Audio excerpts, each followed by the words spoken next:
tribunal criminel.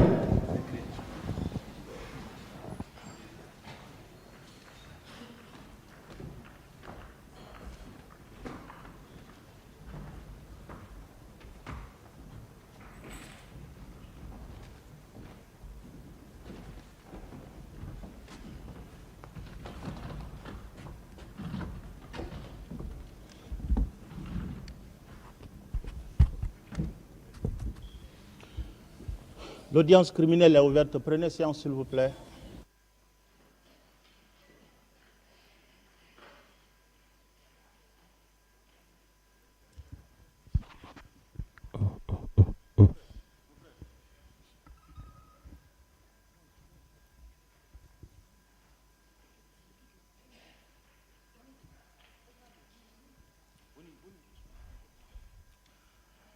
Affaire...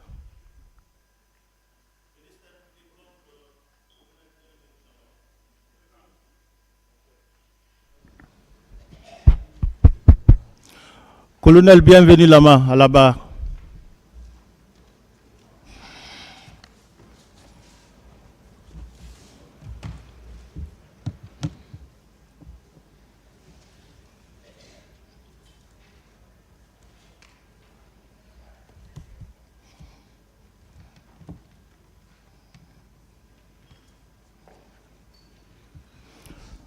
Asseyez-vous, s'il vous plaît.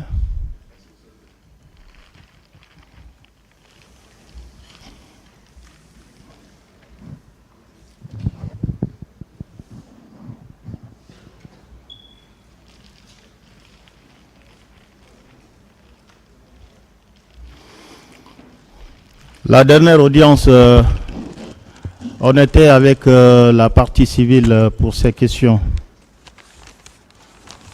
La partie civile a la parole pour ces questions. Merci, Monsieur le Président. Mon colonel. Présent. Juste deux petites questions. La première est relative à votre agenda du 27. Où étiez-vous le 27 septembre 2009? Reprenez la question, s'il vous plaît. Où étiez-vous le 27 septembre 2009? Le 27 septembre 2009, j'étais à Kalia. Qu'en est-il de la date du 28 septembre aussi? Le 28 septembre, j'étais aussi à Kalia. Pourriez-vous brièvement nous décrire votre agenda ce jour-là? Bon, c'est ce que j'ai dit la fois passée. Ce jour, j'étais à Kalia et je préparais, comme je vous ai dit, j'étais en train de préparer le recyclage des commandants d'escadron et des futurs commandants d'escadron qui devraient aller à Hawaï au Cameroun. Alors, j'étais là, ce sont ces préparatifs-là que j'étais dessus. Ah, merci, monsieur, mon colonel. Merci, monsieur le Président. Merci, Monsieur le Président et honorable assesseur. Colonel, bienvenue là-bas. Président Maître. Oui. Est-ce que vous étiez le seul instructeur au compte de la gendarmerie au niveau du camp? Oui.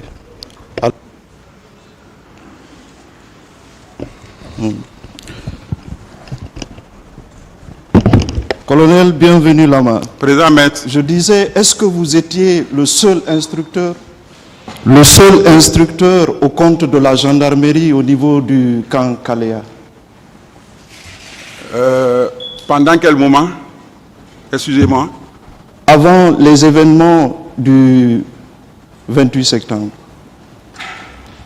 Bon, à l'ouverture de l'école nationale de gendarmerie de Kaléa, nous étions nombreux. Mais après, lorsque je suis revenu pour la préparation pour le stade de recyclage des commandants d'escadron, j'étais seul. Et à votre compte, vous aviez combien de recrues? Non, je n'avais pas de recrues à mon compte. Donc avant l'arrivée des fantassins, vous n'aviez pas de recrues à votre compte? Non, il n'y avait plus des gendarmes, il n'y avait plus des élèves gendarmes. J'étais venu pour préparer les futurs commandants d'escadron qui devraient aller à Hawaï, au Cameroun. Alors c'est pendant les préparations là, les recrues qu'on parle là, les recrues là sont arrivées. Colonel Bienvenu Lama, est-ce que vous contrôliez aussi les fantassins?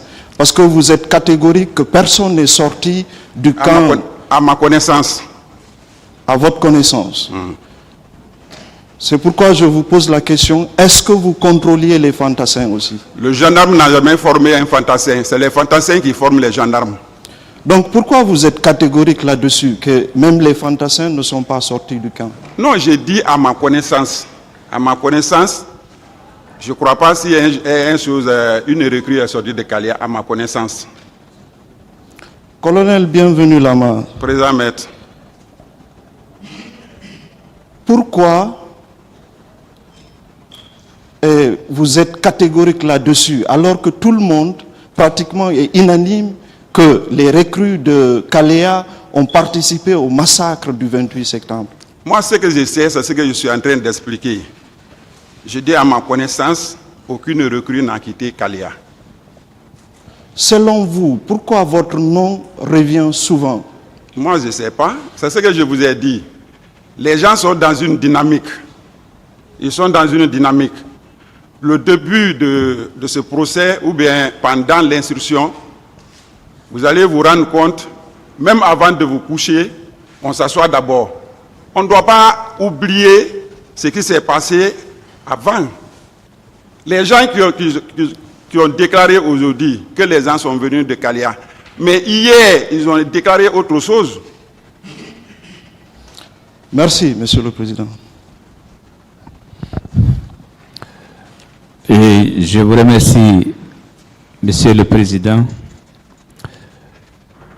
Messieurs les assesseurs. Et mon colonel, Président Maître, je voudrais aller au-delà. Selon votre compréhension du massacre du 28 septembre 2009,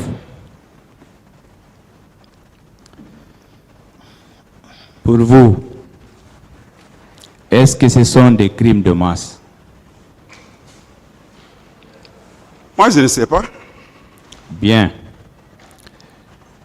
Est-ce que dans ces événements douloureux-là, du 28 septembre 2009 et les jours qui ont suivi, est-ce que l'attaque a été contre une population civile? Maître, je n'ai pas bien compris. Je dis bien, est-ce que le massacre du 28 septembre, survenu au stade et les jours qui ont suivi et d'autres lieux, au camp Koundara par exemple, est-ce que ces faits-là ont été commis contre une population civile? Bon, selon ce que les uns et les autres sont en train d'expliquer, moi je n'étais pas là-bas, je ne sais pas ce qui s'est passé là-bas. Merci, Monsieur le Président. Merci, Messieurs les assesseurs. La partie civile a fini.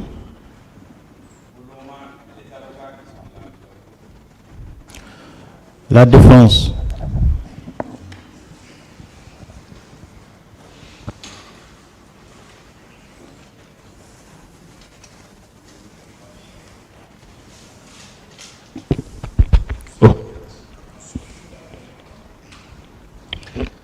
Merci, Monsieur le Président. Merci, Messieurs les assesseurs. Colonel Bienvenu Lama. Président Maître,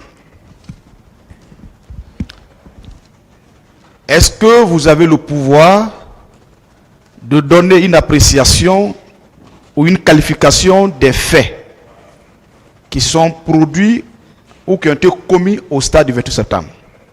ça ne relève pas de moi. Est-ce que vous êtes poursuivant? Vous êtes un parquetier? Non. Bien.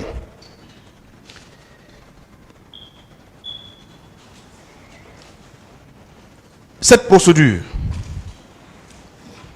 pendante devant ce tribunal, est-ce que vous pouvez confirmer qu'elle a déjà fait objet d'une première instruction contre vous et tant d'autres personnes?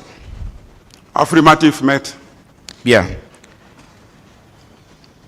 Est-ce que vous pouvez confirmer également que cette procédure, je parle de la première procédure, a connu différentes phases d'instruction, de la première instance jusqu'à la Cour suprême? Effectivement, il y a eu des appels. Il y a eu des appels.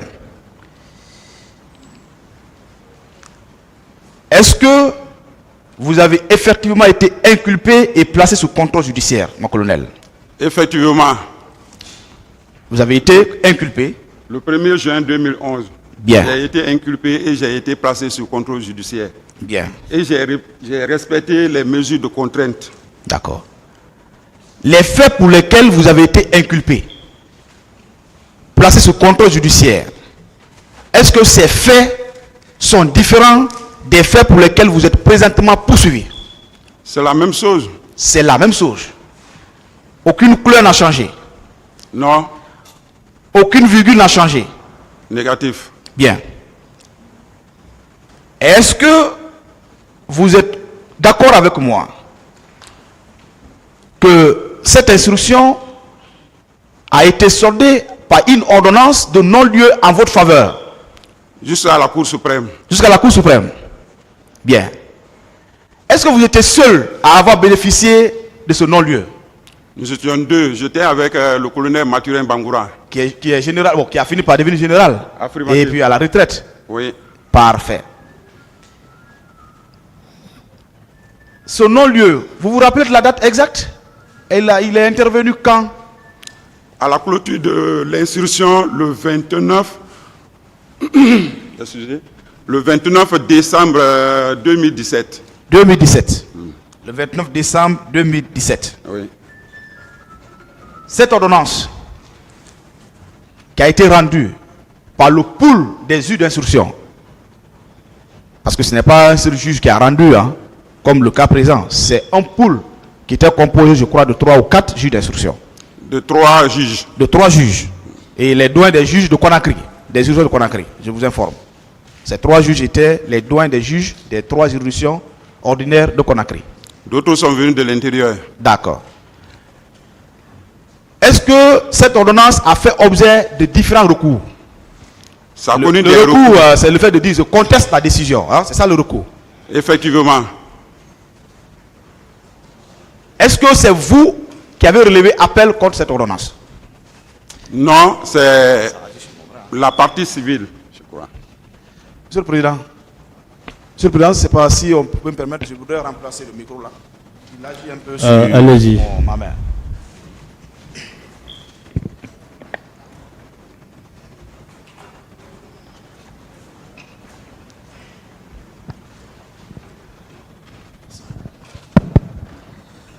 Oui, je demandais, est-ce que c'était vous qui avez exercé le recours contre cette ordonnance? Non, maître. C'était la partie civile. C'était la partie civile. Oui. Non plus le parquet. Non. C'était la partie civile. D'accord. Est-ce que, après l'arrêt de rejet du recours de la partie civile à la Cour suprême, parce qu'il y a eu un arrêt de rejet du pourvoi, hein, je vous informe, est-ce qu'à l'issue de cet arrêt, le colonel Bienvenu a commis d'autres faits répréhensifs en lien avec ces événements? Non, maître. Non.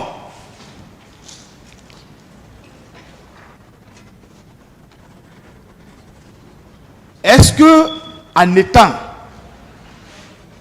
à Kaléa, vous y êtes resté jusqu'à l'intervention de l'arrêt de la Cour suprême? Non. Vous avez quitté quand? J'ai quitté en octobre. En octobre. Et la Cour suprême a clôturé je crois le 25 juin 2019. 2019. Oui. Et vous avez quitté en octobre de quelle année? Octobre 2009. 2009. Ça veut dire quasiment 10 ans après. Oui. D'accord. Est-ce que vous êtes d'accord que les décisions qui ont été rendues, l'ordonnance de non-lieu en votre faveur, l'arrêt confirmatif de la Chambre de contrôle de l'instruction en votre faveur, l'arrêt de rejet du pourvoi en cassation en votre faveur, est-ce que vous êtes d'accord avec moi que ces décisions ont acquis une autorité de la chose jugée? Affirmative, maître. Est-ce que vous êtes d'accord avec moi que le non-lieu que vous avez bénéficié était devenu définitif? Oui, maître. Parfait.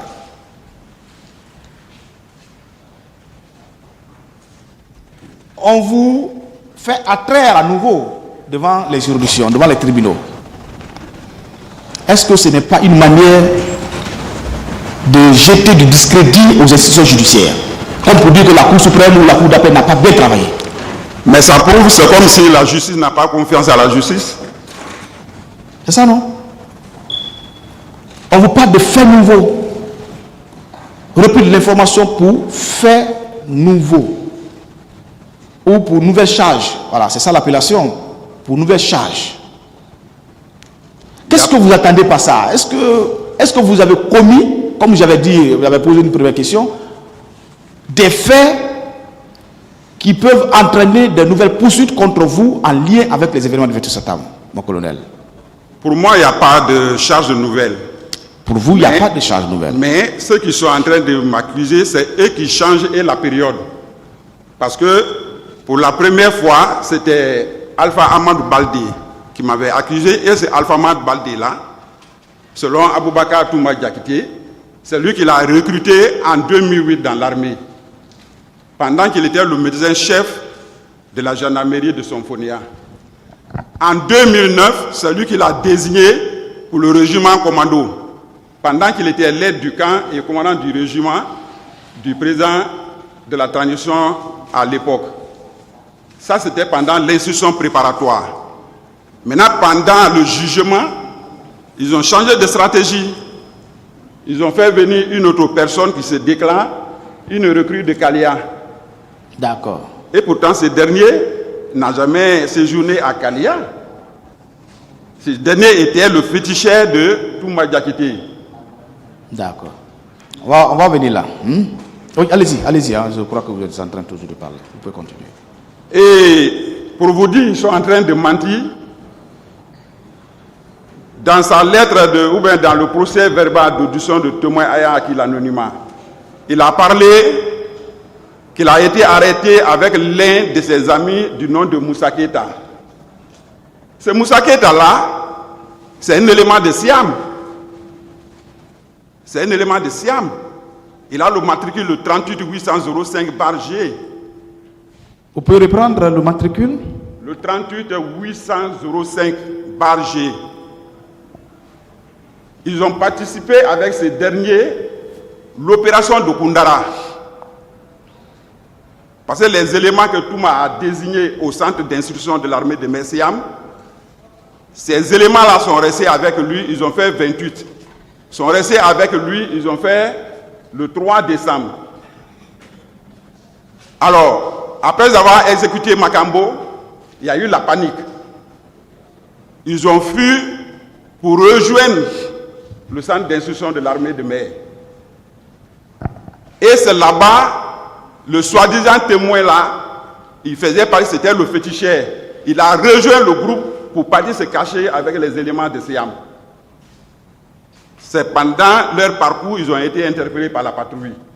Ce sont ces faits-là, ils sont en train de prendre pour venir couler à Kalia. Quand ces éléments ont été interpellés pendant la patrouille, est-ce que vous étiez directement là ou c'est des faits qu'on vous a rapportés? On m'a rapporté que Moussa Keita a été arrêté avec l'un des féticheurs de Touma Diakité. Parfait. Revenons sur la logique du parquet, toujours par rapport aux charges nouvelles. Est-ce que les charges nouvelles qu'on vous reproche, mon colonel, est-ce qu'elles sont postérieure à l'ordonnance de non-lieu ou antérieure à l'ordonnance de non-lieu.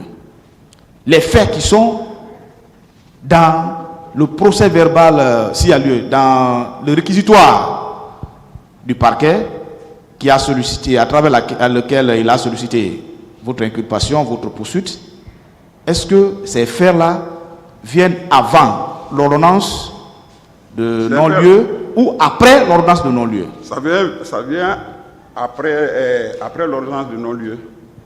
Non, je veux dire, ce pourquoi vous êtes poursuivi là, que le parquet a mis dans son réquisitoire de saisine, le comportement qu'on vous reproche, en termes clairs, est-ce que ces comportements-là ou ces comportements-là sont nouveaux relativement à l'intervention de l'ordonnance de non-lieu, ou c'est les mêmes comportements qu'on vous reprochait? C'est pas nouveau. C'est pas nouveau. Donc c'est les mêmes faits antérieurement reprochés au colonel Bienvenu Lama. Affirmatif, maître. Bien.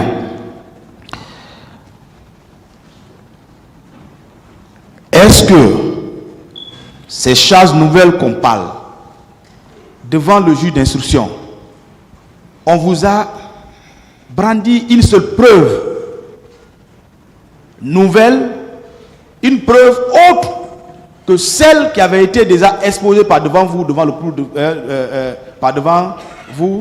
lors de l'instruction par le pouls des juges d'instruction?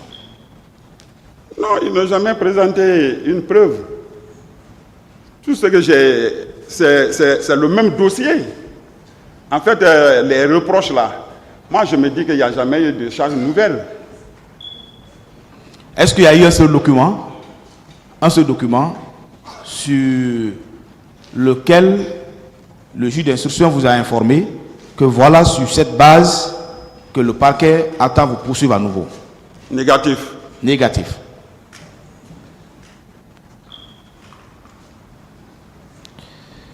Selon vous, est-ce que il est normal, ou il était normal en réalité, que vous soyez encore devant les juridictions pour ces faits qui sont déjà connus, sanctionnés par une décision de justice?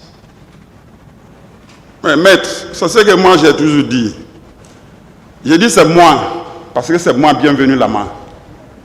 Sinon, dans les conditions normales, moi je ne devrais plus être dans ce dossier du 28 septembre, ni témoin, ni accusé. Est-ce que les faits qu'on reproche au colonel Bienvenu, les faits présentement poursuivis, est-ce qu'on vous a dit que ces faits ont eu lieu dans un milieu autre que le 28 septembre? Non. Parce que charge nouvelle, c'est exactement ça. Ça veut dire les faits qu'on poursuit initialement, ont eu lieu au point A. Mais voilà, il a été retenu ou il a été découvert que les nouveaux faits ont eu lieu au point B. Est-ce que les lieux de commission ont changé dans la présente procédure? Non. Non. D'accord.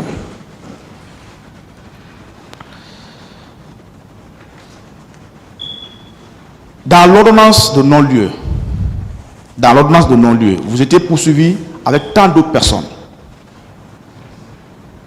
Est-ce que pendant l'instruction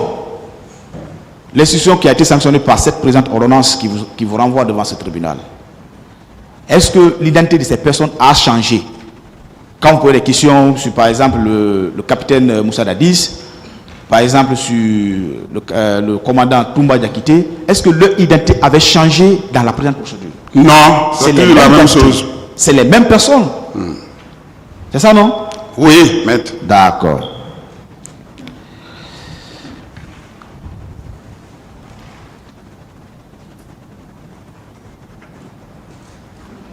Parlons un tout petit peu de votre personne, mon colonel. Vous êtes gendarme de carrière, c'est ça, non? Affirmatif, maître.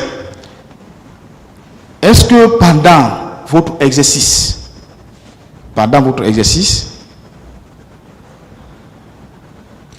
à partir de la formation commune de base jusqu'à pendant les formations que vous avez bénéficiées, on vous a une fois appris comment tuer un être humain. Reprenez la question. De votre formation commune de base jusqu'à vos formations académiques, des cours d'officier, les formations que vous avez reçues, est-ce qu'on vous a dit que ces formations sont destinées à l'élimination des êtres humains? Si c'est l'ennemi, oui. Si c'est l'ennemi, oui. Parfait. Est-ce que c'est sur la base de vos diplômes, parce que vous êtes allé à Kalea, vous étiez d'abord à Sonfonia, est-ce que c'est sur la base de vos diplômes que vous avez été nommé en tant qu'instructeur?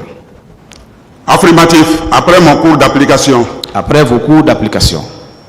Parfait. Et qui vous a nommé? Est-ce que c'était par décret du président de la République, ou bien par note, ou par arrêté du ministre de la Défense, ou par note du haut commandement? J'ai été nommé par le chef d'état-major de la gendarmerie. Par note du haut commandant, de la gendarmerie. À l'époque, c'était chef d'état-major de la gendarmerie. Chef d'état-major de la gendarmerie, d'accord. Et la note, la nomination, je ne sais pas, je ne sais pas c'est à la suite de quel acte, est-ce que c'était un arrêté ou une note? La décision qui vous a nommé, est-ce que vous avez nommé en tant que directeur ou en tant qu'instructeur? J'ai été nommé en tant qu'instructeur. Et puis ce côté-là, maître. Oui.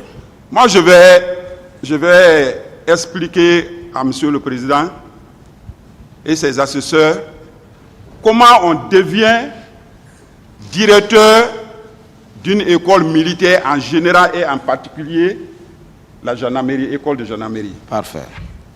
D'abord, il y a les préalables. Il faut d'abord que vous soyez nommé, qu'il y ait un acte de nomination. L'acte de nomination peut résulter soit d'un décret, le décret du président de la République. Ça peut être aussi un arrêté du ministre de la Défense. Ça peut aussi être une décision du chef d'état-major, comme on parle de la gendarmerie, À l'issue de la nomination, on lance un programme d'installation. Et le programme d'installation est effectué par l'inspecteur général. Au niveau de l'inspection générale, on désigne un officier de l'inspection pour venir vous installer. Et si c'est à la gendarmerie, on convoque tous les commandants d'unité. Mon colonel, Présent, Monsieur le Président. je pense que vous avez répondu à la question. Merci, Monsieur le Président. Continuez, maître. Merci, Monsieur le Président. Mon colonel, Président. de votre réponse, on retient qu'il n'y a aucun acte administratif qui vous nomme directeur du centre de Kalea. Affirmative, maître. Est-ce que, sur la base de l'absence d'acte administratif, vous aviez le pouvoir de vous conférer les rênes de commandement de ce centre? Ce n'est pas possible. L'armée ne fonctionne pas comme ça. Il peut y avoir des accidents. Si tu n'es pas nommé, tu ne peux pas prendre les gens en charge. Ce n'est pas possible. Et si vous êtes nommé, oui ou non, vous êtes investi par une autorité militaire ou de la gendarmerie? Oui, c'est ce que je voulais expliquer. Il y a l'inspection qui vient vous installer. Qui vient vous installer. Oui. Est-ce que, pendant l'instruction ou même devant ce tribunal, on a présenté une seule image issue d'une cérémonie d'installation du colonel Bienvenu en tant que directeur du centre de Kalea? Non. Lorsque j'ai été nommé commandant à la région spéciale gendarmerie ville de Conakry, mais mon installation s'est passée à Sonfonia. C'était devant tout le monde. Et les médias ont vu? Les médias ont vu, ils ont publié. Parfait. Ce qui n'est pas le cas par rapport à ce qu'on vous colle comme étant directeur du centre de Kalea. Affirmative, maître. Bien.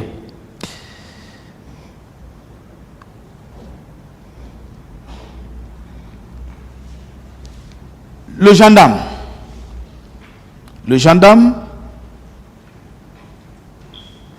c'est par rapport aux manifestations, je vais carrément sur un cadre bien déterminé, c'est le maintien de l'ordre.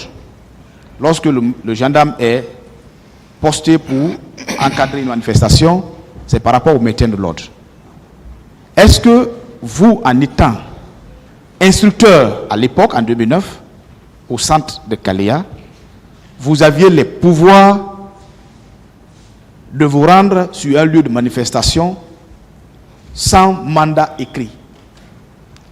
D'abord, c'est ce que j'ai dit la fois passée. La gendarmerie ne fonctionne pas comme ça. Les écoles de gendarmerie sont en part. Là-bas, c'est la formation et rien que la formation. S'il y a des manifestations en ville, il y a des unités qui sont prépositionnées par rapport à ça.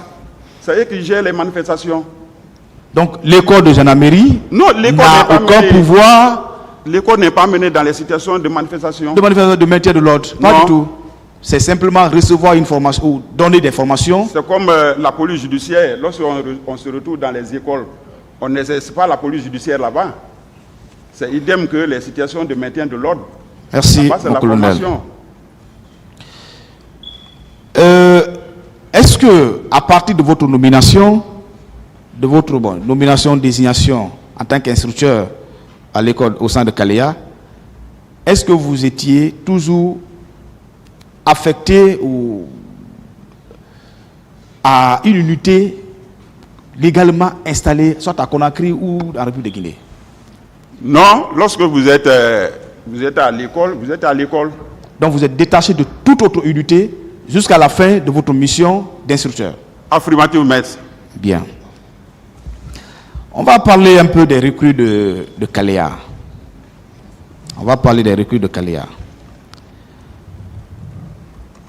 Est-ce que c'est vous qui aviez en charge de former ces recrues? D'abord, ces recrues, c'est ce que je dis. Ces recrues-là, c'était des militaires. Et le gendarme ne forme jamais des militaires. Au contraire, c'est les militaires qui forment les gendarmes.